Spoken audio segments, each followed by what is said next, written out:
Tassa di soggiorno ad Agrigento, metabolizzata ormai dagli addetti ai lavori, lo scontro si sposta ora sotto l'aspetto politico-istituzionale. È il terreno del contendere e soprattutto il metodo. A sollevare il caso è oggi il consigliere di Aula Sollano Pasquale Spataro di Forza Italia, il quale prima di sferrare l'attacco precisa: certamente è condivisibile la scelta di destinare una parte dell'introito alla festa di San Calogero a salvaguardia e rilancio delle sue straordinarie tradizioni, ma poi aggiunge con vera polemica. Il sindaco deve attenersi alle regole, deve attenersi ad un regolamento sull'imposta di soggiorno che è stato approvato dal Consiglio Comunale e cui fino ad oggi non si è attenuto. Sostanzialmente il regolamento prevede all'articolo 2,3 uno specifico allegato che andava messo all'interno del bilancio di previsione 2017-2019.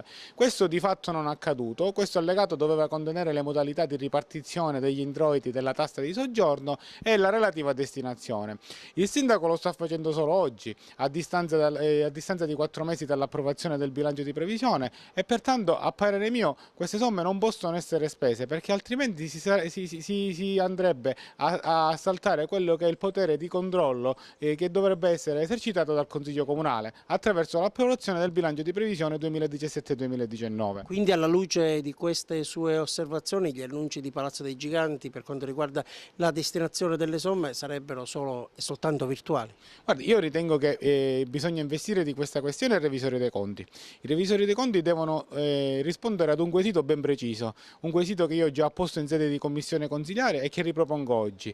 In mancanza dell'allegato al bilancio in cui dovevano essere indicate le percentuali di ripartizione della tassa di soggiorno, e in mancanza di tale allegato al bilancio di previsione, possono essere spese delle somme la cui destinazione e il cui controllo non è stato esercitato in sede di bilancio di previsione da parte del Consiglio Comunale? E questo è il quesito fondamentale. A parere mio no, perché si tratta di un allegato fondamentale, di un allegato obbligatorio al bilancio di previsione, la cui mancanza fa sì che le somme vadano accantonate e vadano inserite all'interno del bilancio di previsione 2018 e 2020, all'esito dell'approvazione si potrà procedere alla spesa sia delle somme 2017 sia delle somme 2018. Ma il problema è anche un problema di merito, è un problema di merito rispetto a quella che è l'organo consultivo della consulta per le associazioni ricettive.